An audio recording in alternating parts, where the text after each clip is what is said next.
Okay, so hi, thank you for being here.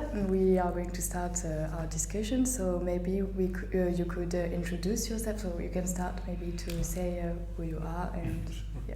Hi, I'm Omid. I'm a German-Iranian filmmaker living in Berlin and doing films. Perfect. Hi, I'm Navid Ansari. I'm 23 years old and I'm doing some political activities and for the freedom of Iran. And I'm happy to be here, and we are so happy to have a perfect Iranian Deutsch director in here.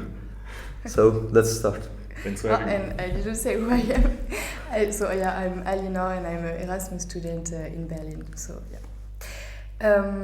So to start, we are going to discuss a little bit about the short film you made, Corruption on Earth. Mm-hmm. So could you maybe give us a quick summary of this short film that you made, so people know like what we are talking about, and maybe also explain the title that you choose for this short movie? Sure. Yeah. Yes, Corruption on Earth is a short film, as you already said. It's a short film, and it is an award show where the best regime of the world wins an award. And the prize goes to the Islamic Republic of Iran for their achievements in 2022. So as you hear, it's a parody. It's not, it's like it's not it's serious topic, but it's a parody still.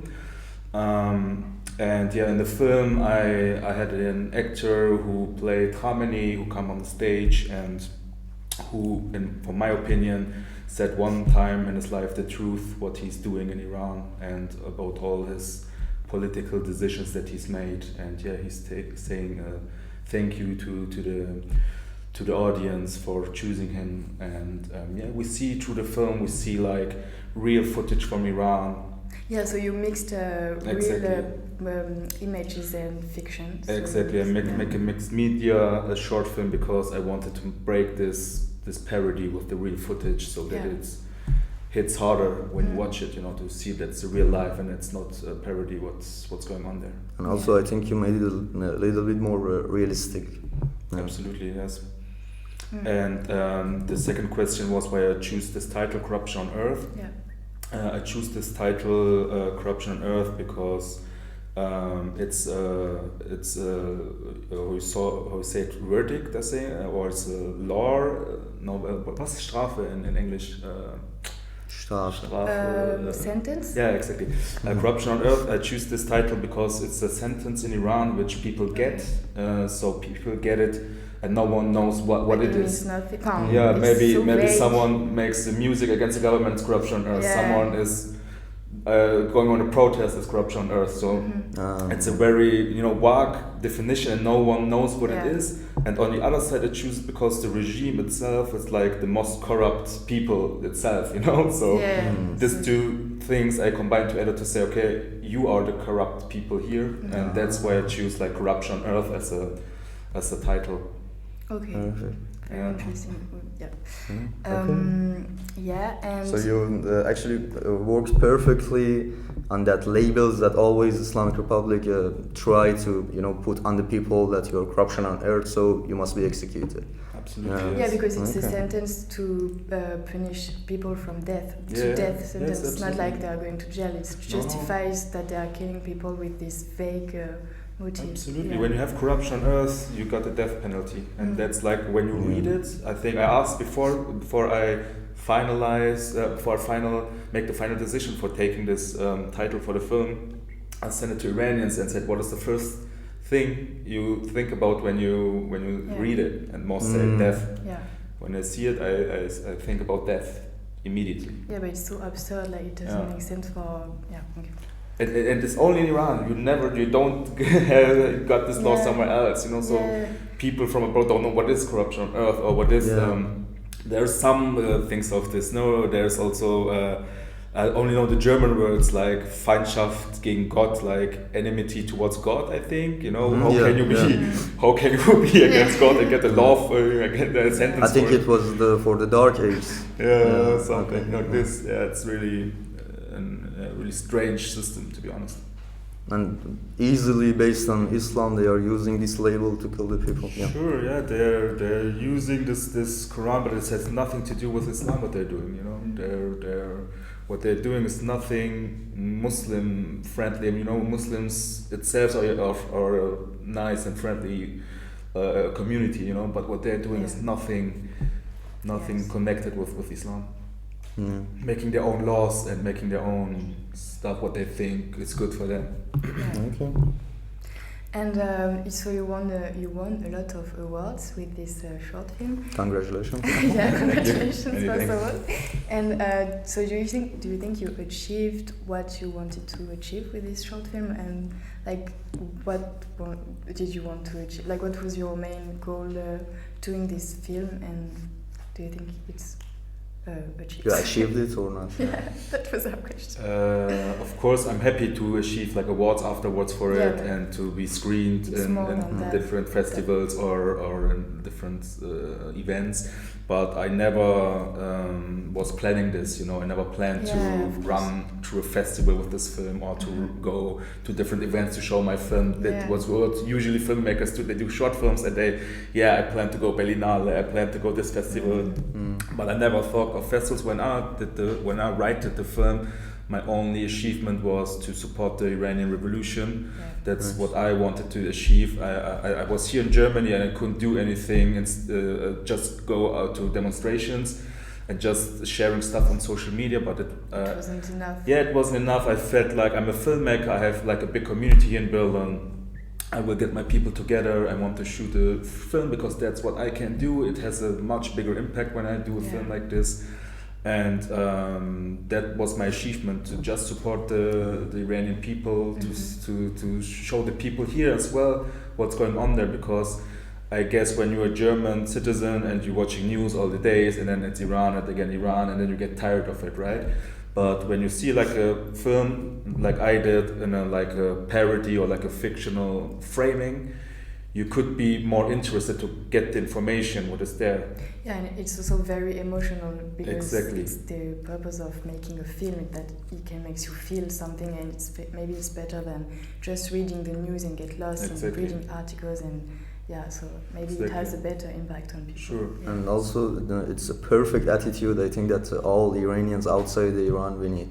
You know, we are responsible for our country, and this is how you represent this responsibility in the world by your art. You know, everyone can take their own piece, and it's a very good attitude that we need to be committed to our country and work for the freedom. Perfect. Me and I think other Iranians living here got reconnected to Iran again. You know, we got a bit divided somehow. We are living here, they're there. Of course, we was in Iran and visited our families there year by year, but it was here's our another life, you know. And I think the revolution made us be connected again with the Iranian, and we say our people are suffering there. And when I saw all the videos, and I got goosebumps, and I was sad and angry, you know. And I think a lot of Iranian people here are feeling the same, and that's why we had that much power from abroad to 100,000 people coming together in Berlin, for example. To raise your voice, because it's your best weapon at the time to just like, Sure. I never was political before. I never made political short films, for example. You know, that was the first time that you make such a statement. I was quiet because I moved back and forth to Iran, and I don't want to be like on the list of the Secret Service there, you know, and because I want to visit my family there. But this was the first time I said, no, the silence is enough. I won't go back for now, but it's worth it to raise my voice for it, you know. Yeah, of course. And also, like, did you had to face challenges while doing this film? Because I suppose that maybe the team you worked with, there were some people that maybe were afraid of the consequences of doing so, because it's really like political statement and it's really to take a risk to do such a short film. So did you feel that the people you were working with were a little bit scared, or was it on the contrary, like we are in the action, so we are like we feel good, like we know we are doing the right thing to do, so we are not scared and they can't impose the fear of the Islamic Republic. I don't know if it makes sense. Yeah, it makes sense. A lot of people were afraid, of course. And to find actors that accept to maybe be and show their faces. Or I first talk about the crew. The crew was, of course, scared and afraid. I asked everyone if they want to be in the credits in the end. And a lot of people also denied. So the people you see, there are still some more which you can't see because people have some connection to Iran from them and they didn't want to be in the credits. And also, a lot of people told me I shouldn't do this film. A lawyer said, Khamenei could also, because I'm using his name, he could make some lawsuit against me and stuff like this. But I didn't care. I said that's okay for me. I want to go forward. And the other thing, so the crew was, of course, afraid, but they still supported me. They said we're a bit scared or we are afraid, but we are pushing and we are helping you out. Yeah. And the other thing, the people in front of the camera, of course, for them it's even more dangerous. And for the role of the female host, I wanted to have an Iranian woman who can feel all the pain what she's playing, So it was like a very hard process of finding that female Iranian person, because I searched throughout Germany, wrote to all Iranian actresses here. Oh my God. I had a lot of talks with Iranian actresses, and they all were scared. They said they can't do it. That's too dangerous for them. And the only one who, in the end, who was willing to do it was Shamin Sharivar, who never showed a sign of being afraid. She was like, "Yes, I do it." She never said she has doubt. It's like power and let's go. And I like this attitude on her, and that's okay. Let's do it together. And we can feel it on the movie. I think when I saw the short film, you can feel the, I don't know, charisma. I don't know how to put word, but. And Shamin is not an actress. She's like she's a model who became like a moderator or host for like TV shows in the past a bit. But her main role is a model, and I think for this she made that so great. She performed that well. Really, you feel her power and emotions, right?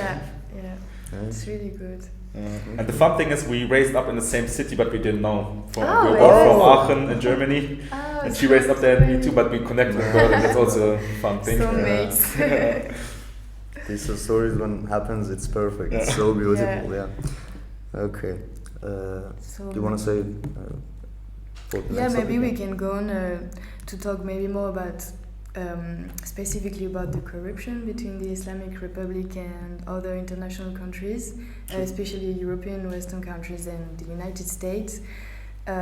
So we wanted to talk about this passivity of Western governments that is really dangerous for Iranian people. And you found a slogan on the...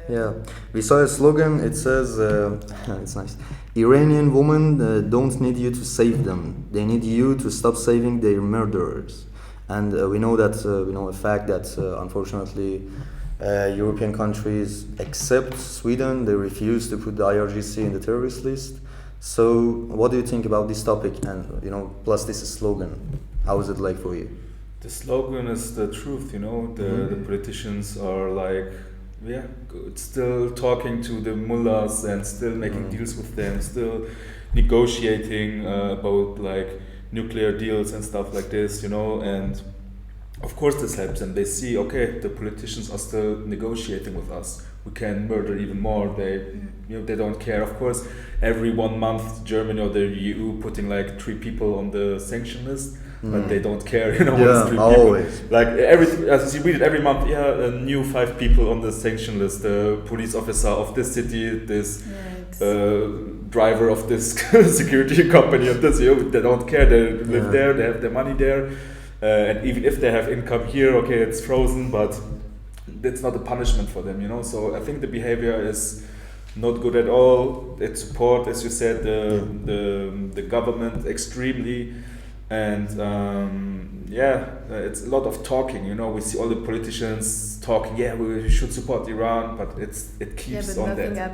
Nothing happens concretely, right? Yeah, and it's the fact, like there were also this other slogan: "Your silence is violence." So the fact that they are not doing anything and not saying anything, it's like it has violent consequences on real people who are dying right now, and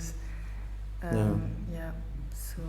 Absolutely. Yes. And is this passivity and this silence of other European, Western governments that you wanted to denounce maybe in your short film? Because we see representatives of, on the room in your short film, we see representatives of countries that are just sitting at the table and nothing and like talking. They're just looking and just accepting that what is happening and doing nothing but just like being in their luxuous restaurants and only caring about money and profit. So was this what you wanted to denounce? Express? Yes, this was my intention, that the audience is like the Western politicians who are clapping for the things, or for, even if they're just watching and doing nothing, you know. Yes, watching, getting the award is like, okay, cool, but no one shouted no or something, you know. It's what everyone was like, that's them. And they are the exact rulers of the world, you know. They are the big powers and they do nothing about it. Exactly. Yeah, it's really scary when you see it. And did you find any specific information about the corruption between the Western governments and Iran, Islamic Republic? I didn't find any specific information, but of course we read here and there, you know, the facts, what is happening, you know. For example, they're shooting down a plane, the Ukrainian plane, and nothing happens, you know, or different kind of stuff, all the killings, you know, going on, and or all the hostage they're taking, you know, they're kidnapping German citizens in Dubai, Sharmat, for example, and he's a hostage, I don't know how long, he's a German citizen, or like I think also they have some Sweden people there, you know, and they're doing things like this all the time, you know, and that's the governments are like, dealing, okay, they have the hostage, let's see, of course it's important, but how can it be that like a German citizen is there and nothing happens there, you know, from Germany's side? And how what behaviors they have with their own people. I mean, Tumay Saleh, Vahid Afkari is more than 1,000 days in prison. Maybe you can explain like who are these people you are naming for people who don't know who they are? Vahid Afkari, someone killed 3 or 4 years ago in Iran, like with the title of Corruption on Earth. His name was Navid Ansari. He was before Mahsa Amini.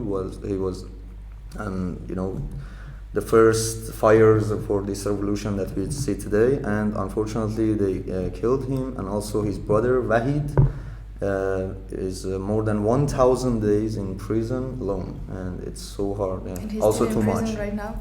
Yeah, still. And too much, maybe you can explain. Too much. I think all of the world now know about Too Much. Do you want to explain more about it and how do you feel about Too Much? Because I shoot also a campaign for Too Much Salehi. Rap for Azadi was for Too Much. Too Much Salehi is an Iranian rapper, and even before Mahsa Amini's death, he always made like really strong songs against the government, right? About the poverty in the country, about that the rulers are corrupt, that every song, but he has no song where it's like a happy song of him. Every song is like full power against the government. And so direct. Yeah, so direct. He says, "You will go down, but you will be all fucked up." And let's watch and say, "What the fuck? He's still living there, you know?" He was still in Iran while doing that. And bringing all these songs there out, you know, and it was like releasing songs after songs, and it was like, wow, crazy. And he was like changing his cities all the time, but in the end they got him for his music. And he was also like going to the protest, like filming himself in the protest and motivating people to support the Iran revolution. So I think for me, he's the only rapper or one of the biggest rapper in Iran who's like doing a lot for the Iran revolution, you know. And he's also in prison, I don't know, a long time now, over 1,000 days. I think less than 300 days. Yeah, okay. So a long time also he's in prison, and when I saw all his videos, I thought I need to make a film for him as well, for him and Saman Yassin and Berat Ali Kanari, these two rappers who was imprisoned in the past. But Berat is free again, but Too Much and Saman Yassin are still in prison. So what I did is like asking all German rappers here and Justina, an Iranian rapper, to make a campaign for Too Much, for Saman and Berat, and to to make like statements what they did and what Iranian people who are under death penalty say. So they are repeating the sentences, and this was my second. We saw it too. It was also projected on the event we went to. It was your 2 short films in a row. Yeah, it was great. And this was you made this short film after Corruption on Earth. Exactly. Yeah, okay. Exactly. This was my second move, because after Corruption on Earth, I said you couldn't stop. I need to push, but more from the rap industry, music industry, because they're famous people here. They were also too long silent, Yeah. All the famous rappers, they didn't say anything, and I said, okay, I need to force them that they come together. You filmed them, and you told them, can you say that, and what? I said, come to Berlin, then we shoot. Everyone I said, you should say this sentence, this sentence, this sentence, and then we did it. It's really cool. And also, I read that too much. So if you were not executed yet, it's partly because there are these voices like your voice, or there are people that are not in Iran right now that are standing for him. And I think it's a little bit. Can we say that it's a little bit working or not? Because I think like the pressure on his situation, it has a little bit helped, or what can we say about that? I don't know the answer. Absolutely, it helped a lot, because in the past, the Islamic Republic is doing like death penalties for like 44 years now, right? Yeah. And no one cared before, like from the Western world. And now the first time, like people getting political sponsorship for people in the prisons from Western politicians, they're getting like big demonstrations for people in the prison now. And the first time, I think, in the history since 44 years, people are raising their voices for prisoners in Iran, and that's, of course, they're afraid of. In the past, they killed even faster. Now they need to wait, and especially if they kill too much, I think the people will go crazy. Yeah, and they know it. That's why they don't do it. Yeah. But of course, they're torturing him, right? He's there. The people saying his right eye is damaged somehow. His legs are broken somehow. He needs medical help immediately. Absolutely, yeah. So they're still torturing, but they're a bit like waiting what's going on in the world. I had another question, but I forgot it. No, that's okay. So people are brave there, they come, I forgot her name, but there was like this Iranian human rights activist. She was like in prison for 2 years, came out on the same day of release. She said, fuck you, Khamenei, and they took her again to prison, right? Well, I forgot the name, but they're so brave, like they don't give a fuck anymore. They go without hijab on the streets. And they are special people, I think, in the society of not just Iran. In any countries, I think these peoples are so special, how they fight for freedom and without any fear, and it's so crazy. They don't have any definition in their mind. And imagine this: you give your life for freedom, and a lot of people like thinking like this. It's so crazy. So good to have people like this. Yeah, and there is a phrase that says, "A society will grow when an old man will put a plant into the ground." That he know that in the future he won't use the shadow of it, and it's for the next generation. Yes. And I think that's selfish. So. I think that's attitude. It's growing between the Iranians. Yes, the people are now in position that they won't easily sacrifice themselves just for the freedom for the next generation, because they don't want the same thing for the next generation, because we felt so much pains, and without no reason, Yes. That's interesting, but what you mentioned it is with the next generation, it was also, I think, the younger generation who was very active in this revolution, and because, in my opinion, the older generation, like our parents, who saw the 79 revolution, they got tired somehow and said, okay, we keep this. But the younger generation who didn't saw the world before 79, they want it, and they are like full powering, and that's why I think the next generation is very on to fight this system. Yeah, and also they are the leaders. Yeah. You think so? The 80s. Yeah, the 80s. Okay. Do you have any question? No, I think it's good conclusion like that. Yeah, thank you for being here. Thanks for having me. Do you have ending sentence that you want to say in that camera? Yeah, the only thing I want to say is that we all should connect together. We should check what is our skills when you're a painter or when you are an artist or when you're a singer, to use your skills, even if it's just a small thing, to support the Iranian revolution. And now it's even more important than like in the last month, because now the media is still not covering that much anymore, so we should all be together, and in the sense of women life freedom, and in the sense of Jinjian Azadi. Thank you. Okay. Thank I you just so want much. to say one thing in Persian. Sar kham qadagan. It means never give up, but a little bit poetry. Perfect. So, thanks to be here. Thank you. And thank you also, Aliénor. Thanks for your time, and write comments below. We care about your opinion. Say something to us what you think about this podcast and all the things that we talked about. So thank you. Have a good day. Bye. Thanks. Thanks. Good? Yeah?